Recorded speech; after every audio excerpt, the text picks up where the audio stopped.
Good morning, and welcome to another edition of Macro Now, set to be released every Monday morning. Today is Monday, February 22nd, 2021. My name is Alexander Turro, Senior Market Strategist here at RJO Futures, where we contextualize the rates of change of growth and inflation, not only here domestically, but globally as well within the context of the prior week. So with that said, we'll start with the global currency market. You have the US dollar index now down for the second week in a row, taking its bearish trend move now down to minus 2.1% in the last 3 months. On the other side of that, you have the euro versus the US dollar flat week over week, taking its 3-month return now to plus 2.1% as it continues to signal bullish on a 90-day trend duration.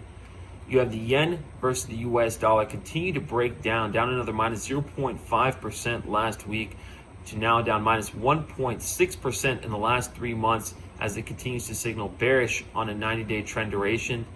You have the British pound versus the US dollar continue to move higher last week, up 1.2%, taking its 3-month appreciation now to plus 5.7%. And then if you take a look at the Aussie dollar versus the US dollar, that was up another 1.4% last week to now plus 8.0% in the last 3 months as it continues to reiterate bullish on a 90-day trend duration.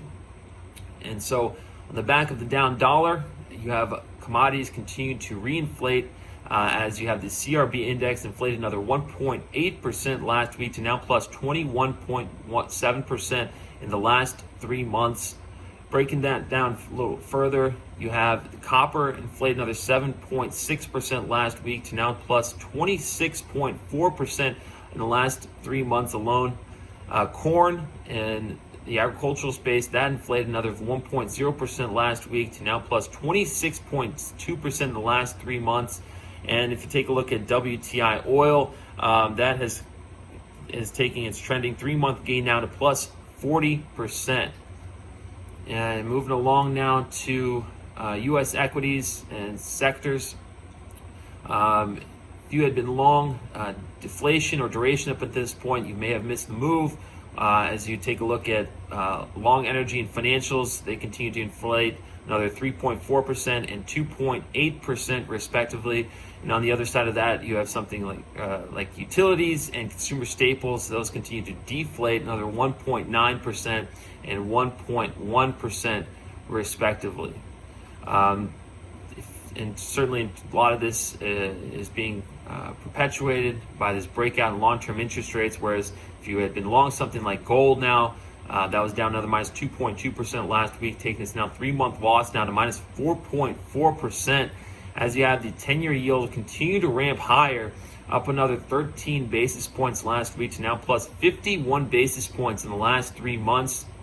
You had the yield curve in the 10s, 2s can steepen 13 basis points last week to now plus 123 wide and 56 basis points in the last 3 months.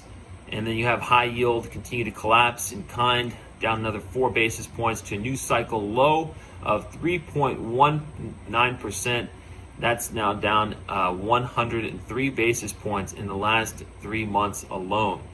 And so continue to, in some, look at hot long, high short interest, high beta, effectively growth stocks. And again, the best way to protect against rising interest rates is continue to be long inflation as you move out of deflation and duration.